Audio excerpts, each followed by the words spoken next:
બંધીને લઈને ગુજરાત પ્રદેશ કોંગ્રેસની બેઠકમાં મહત્વપૂર્ણ નિર્ણય લેવામાં આવ્યો છે, જે અંતર્ગત કોંગ્રેસના નેતાઓ આગામી 1 અઠવાડિયા સુધી રાજ્યભરમાં ભારે દેખાવો રજૂ કરશે. જે અંતર્ગત 24મી નવેમ્બરે દરેક જિલ્લા કલેક્ટર કચેરી પર કોંગ્રેસ ઉગ્ર દેખાવો રજૂ કરશે.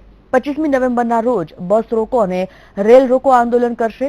આ તરફ 26 નવેમ્બરના રોજ કોંગ્રેસે બાઇક રેલીનું આયોજન કરવામાં આવ્યું છે, તો 27મી નવેમ્બરના રોજ કોંગ્રેસ ભાજપના નેતાઓનો ઘેરાવ કરશે, જ્યારે 28મી નવેમ્બરના રોજ કોંગ્રેસ બંધના એલાનને સફળ બનાવશે.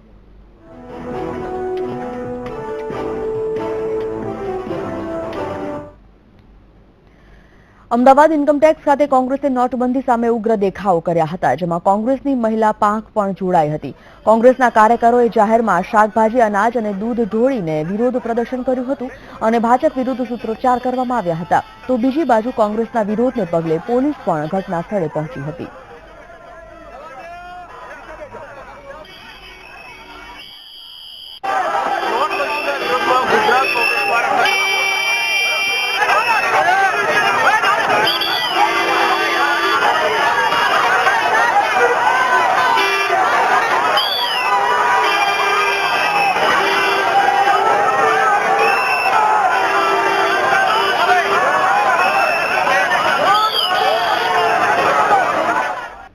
કોંગ્રેસના વિરોધને પગલે પોલીસે ઇન્કમટેક્સ ખાતે ચક્કાજામની સ્થિતિ જોવા મળી, જેને પગલે પોલીસે કોંગ્રેસના કાર્યકરોની અટકાયત કરી હતી. બીજી બાજુ જાહેર રસ્તાઓ પર શાકભાજી અને અનાજથી ઢંકાઈ ગયા હતા, ત્યારે પોલીસે કોંગ્રેસના દેખાવને ડામવાનો પણ પ્રયાસ કર્યો હતો. ગુજરાત કોંગ્રેસ દ્વારા નોટબંધીનો વિરોધ થઈ રહ્યો છે, પરંતુ પોલીસ દ્વારા ક્યાંક ને ક્યાંક આ વિરોધને દબાવી દેવાનો પ્રયત્ન થઈ રહ્યો છે.